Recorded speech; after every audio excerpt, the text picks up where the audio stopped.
Yeah, I'm concierge Laura, and I'm going to be doing a rosette tutorial with you today. No doubt you've seen them hanging around our store and you think they're very pretty, but how do I do that? Who made those? I made them, and I'll show you how. So, the first thing you need to do is gather your supplies. For the larger rosettes, you're going to need 2 pieces of paper that are the same print. So I've got one here to show you.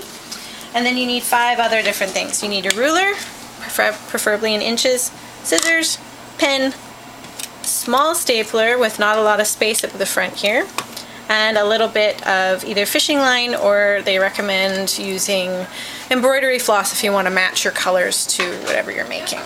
So the first step to making our rosette is we want to measure out 2 inches. So 1, 2 on either side. The reason we're doing that is we fold up the corners to meet the top of those marks, and then you have the perfect 1-inch fold that you can follow along. So now we just do accordion style, trying to make it as close as you can, but it doesn't actually have to be perfect.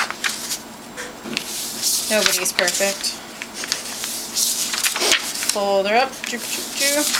The reason we do that measurement, and so that it is all of the same, is so that your 2 pieces of paper that you'll be sticking together will match up. If you have a very large sheet of paper, you can do a 4-inch measurement so that you have a 2-inch fold. So now we have a top kind of crappy edge there, so we're gonna just trim it off.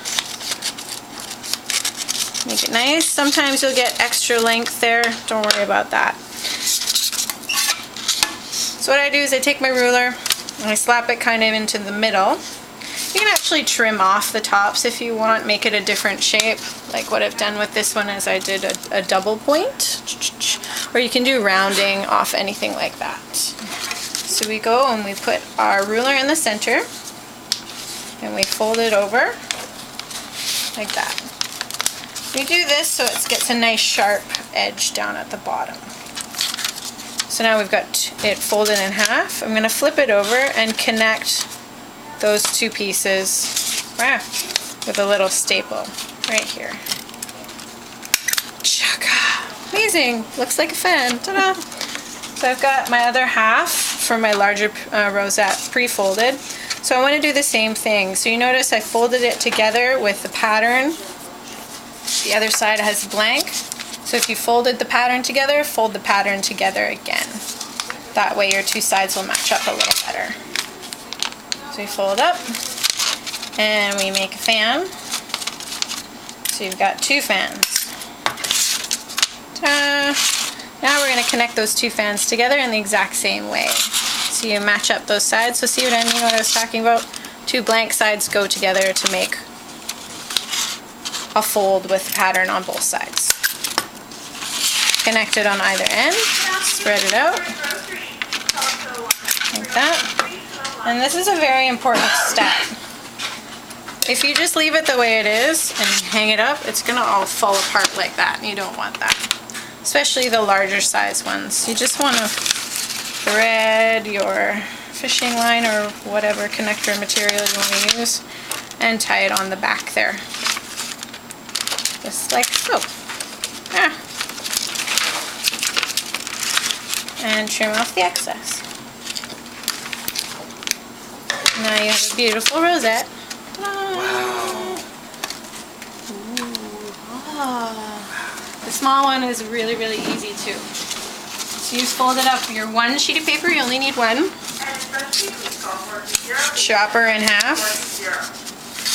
Like so. You can trim up your edges all fancy if you want.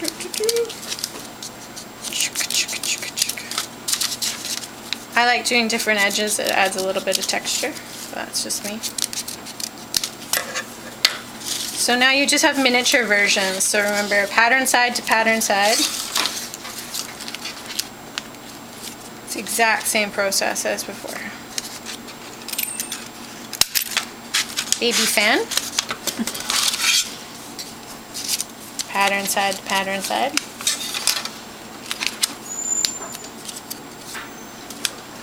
And baby fan. baby fan, meet baby fan. And connect those two together just like we did the big ones. So see what I mean about them spreading apart when you hang them? That's what happens if you don't connect them together. So we just grab our fishing line, thread it through the other side, and tie her up. And now you can staple these all together and make a big giant thing if you wish, and it looks really pretty. Trim and trim. And there are rosettes. Yay! Yay!